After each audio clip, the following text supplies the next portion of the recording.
नमस्कार दोस्तों, चलिए जानते हैं बिहार की फटाफट 50 बड़ी खबरों को सिर्फ 10 मिनट में। लेकिन उससे पहले आप यह वीडियो किस जगह से देख रहे हैं हमें कमेंट में जरूर बताएं। सिद्धार्थ साहब देख रहे हैं, औरंगाबाद के डीओ ने सरकारी गाड़ी से की शादी में शिरकत। एक दिन में 600 किलोमीटर का सफर। दोस्तों, बिहार के औरंगाबाद जिले के डीओ सुरेंद्र कुमार सरकारी गाड़ी से दरभंगा में शादी समारोह में शामिल होने गए। उन्होंने लगभग 300 किलोमीटर की दूरी तय की। यह घटना 23 अप्रैल 2025 को हुई। आरोप है कि उन्होंने सरकारी नियमों का उल्लंघन किया। उनकी गाड़ी के कागजात भी ठीक नहीं पाए गए।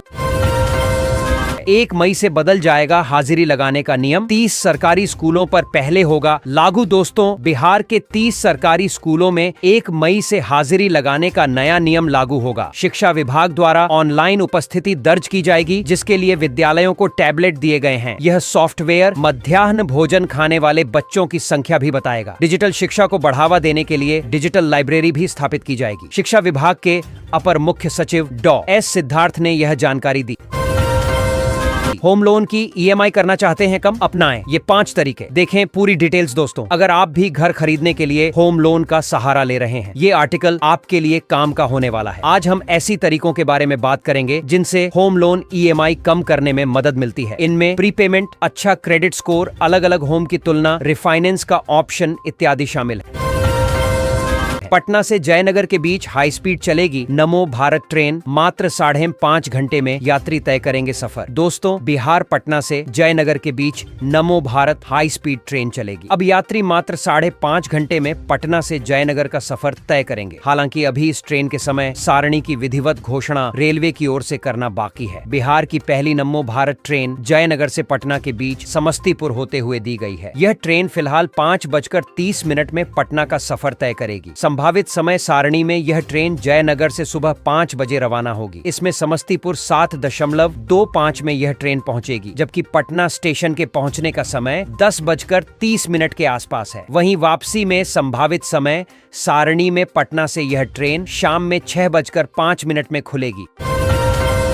जमीन सर्वेक्षण को लेकर रैयत उदासीन, स्वघोषणा जमा करने की रफ्तार धीमी। दोस्तों, भूमि सर्वेक्षण को लेकर उद्घोषणा 6 माह पूर्व ही जारी कर दी गई थी, लेकिन रैयतों के आवश्यक कागजात उपलब्ध नहीं होने के कारण स्वघोषणा जमा करने की रफ्तार काफी धीमी है। भूमि सर्वेक्षण को लेकर उद्घोषणा 6 माह पूर्व ही जारी कर दी गई थी, लेकिन रैयतों के आवश्यक कागजात उपलब्ध नहीं होने के कारण स्वघोषणा जमा करने की रफ्तार काफी धीमी है। स्वघोषणा जमा करने का अंतिम तिथि समाप्त होने की वजह से सर्वेक्षण को लेकर प्रखंड मुख्यालय स्थित पंचायत सरकार भवन में कैंप शिविर कार्यालय में रैयतों की भीड़ अचानक बढ़ गई है।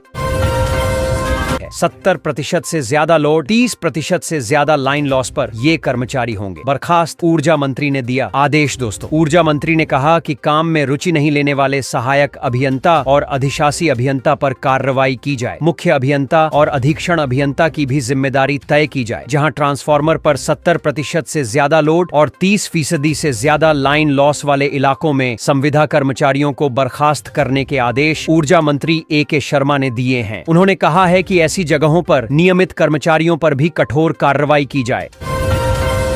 समाज सेवा के क्षेत्र में उत्कृष्ट कार्य करने के लिए समस्तीपुर के राजू सहनी को असम में किया गया सम्मानित। दोस्तों, समस्तीपुर जिले के उजियापुर प्रखंड के भगवानपुर कमला निवासी युवा समाज सेवी राजू सहनी को असम के गुवाहाटी में बिहू समिति के द्वारा उत्कृष्ट सामाजिक कार्य के लिए बुकलेट और प्रशस्ति पत्र देकर सम्मानित किया गया है। कार्यक्रम में मुख्य अतिथि गुवाहाटी की पूर्व सांसद क्वीन ओझा ने उन्हें यह सम्मान प्रदान किया। उनके इस सम्मान से स्थानीय सामाजिक कार्यकर्ताओं में काफी हर्ष है।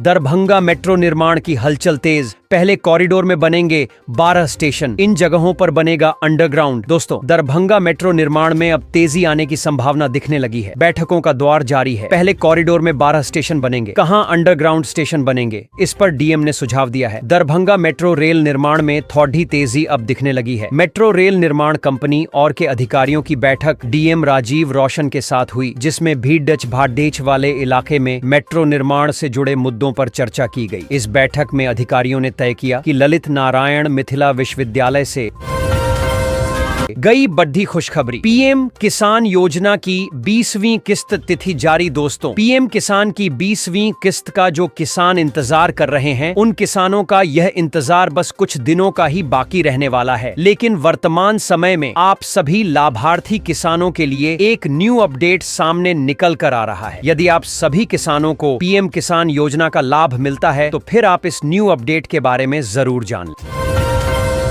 पटना में कितने मार्क्स पर मिलता है एडमिशन, जाने कितनी है बीटेक की सीटें। दोस्तों, पटना इंजीनियरिंग में करियर बनाने का सोच रहे हैं तो बेस्ट कॉलेज के बारे में पहले जान लें। बिहार में इंजीनियरिंग के लिए आईआईटी पटना का नाम सबसे ऊपर आता है। ऐसे में आइए जानते हैं कि पटना में बीटेक कोर्स में एडमिशन कितने मार्क्स पर होता है और यहाँ बीटेक की कितनी सीटें हैं। बिहार में बेस्ट इंजीनियरिंग कॉलेज की बात करें तो राजधानी पटना में स्थित Indian institute of engineering Patna का नाम सबसे ऊपर आता है। बिहार में रहकर इंजीनियरिंग में करियर बनाने का सोच रहे हैं तो बेस्ट कॉलेज के बारे में पहले जान लें। ऐसे में आइए जानते हैं कि पटना में बीटेक की कितनी सीटें हैं और यहाँ बीटेक कोर्स में एडमिशन कितने मार्क्स पर होता है।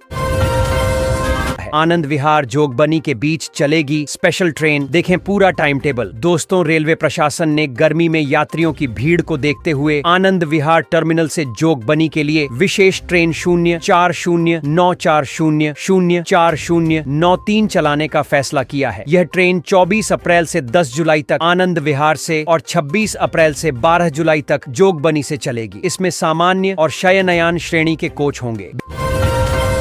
बिहार के इस जिले में 1235 लोगों को मिलेगा प्रधानमंत्री आवास योजना का लाभ। खाते में जल्द आएगी पहली किस्त। दोस्तों, पीएम आवास प्रधानमंत्री आवास योजना के तहत कैमूर जिले में 2025 से 27 वित्तीय वर्ष में 1235 आवास बनाने का लक्ष्य प्राप्त हुआ है। बिहार के कैमूर जिले में प्रधानमंत्री आवास योजना PMAY घर विहीन लोगों के लिए एक वरदान साबित हो रही है। इस योजना के माध्यम से हर साल घर विहीन लोगों को अपना खुद का आशियाना मिल रहा है। वित्तीय वर्ष 2025 से 26 में जिले को प्रधानमंत्री आवास योजना के तहत 1235 आवास बनाने का लक्ष्य प्राप्त हुआ है।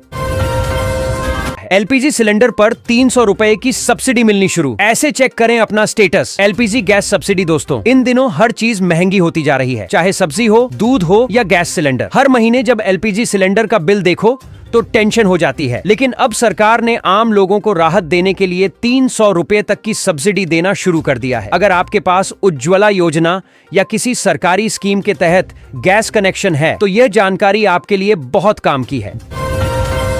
भूमि सर्वे को लेकर राजस्व अधिकारी ने दिए सख्त निर्देश। अब घर घर जाकर करना होगी ये काम। दोस्तों, नवादा जिले के हिसुआ प्रखंड में राजस्व अधिकारी अशोक कुमार झा ने भूमि सर्वेक्षण शिविर का निरीक्षण किया। इस दौरान उन्होंने अमीनों को किसानों के घर घर जाकर स्वघोषणा और वंशावली इकट्ठा करने का भी निर्देश दिया। साथ ही उन्होंने प्रपत्र 5 में 1 सप्ताह के भीतर एंट्री करने और समय सीमा के अंदर काम पूरा करने के लिए भी कहा है।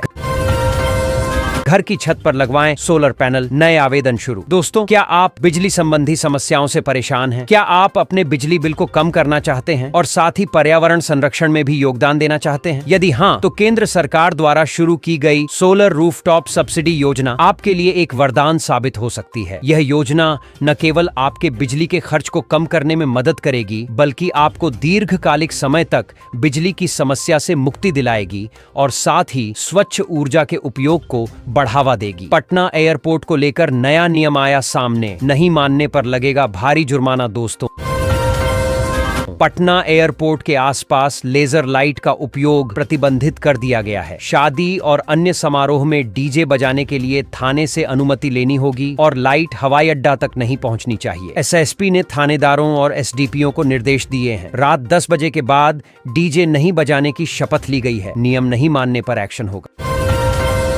बिजली विभाग को लगा 1 करोड़ का फटका। तूफान से 200 पोल और 50 ट्रांसफार्मर तहस नहस। दोस्तों, थानेसर बीती रात आए भयंकर तूफान व बरसात के चलते बिजली विभाग को जिला कुरुक्षेत्र में लगभग 1 करोड़ का फटका लगा है। वहीं इस तूफान से आमजन को कई घंटे परेशानी का सामना करना पड़ा। जिला अधीक्षक अभियंता मदन गोपाल जिंदल के अनुसार जिला कुरुक्षेत्र की 3 सब डिवीजन में कुरुक्षेत्र डिवीजन में बिजली के 60 पोल व 33 ट्रांसफार्मर क्षतिग्रस्त हुए हैं। पिहोवा सब डिवीजन में 40 बिहार के लोगों के लिए खुशखबरी, 2 एयरपोर्ट के काम में आएगी तेजी, विदेश जा सकेंगे यात्री। दोस्तों, राज्यसभा सदस्य संजय झा की अध्यक्षता में हुई संसदीय समिति की बैठक में बिहार के पूर्णिया एयरपोर्ट को जल्द शुरू करने और दरभंगा एयरपोर्ट को अंतर्राष्ट्रीय बनाने पर विस्तार से चर्चा हुई। अधिकारियों ने हवाई अड्डों पर सस्ती कैंटीन और दिव्यांग जनों के लिए सुविधाओं पर भी जानकारी दी। इंदिरा गांधी अंतर्राष्ट्रीय हवाई अड्डे पर सुरक्षा जांच प्रक्रिया को सुगम बनाने पर जोर दिया गया।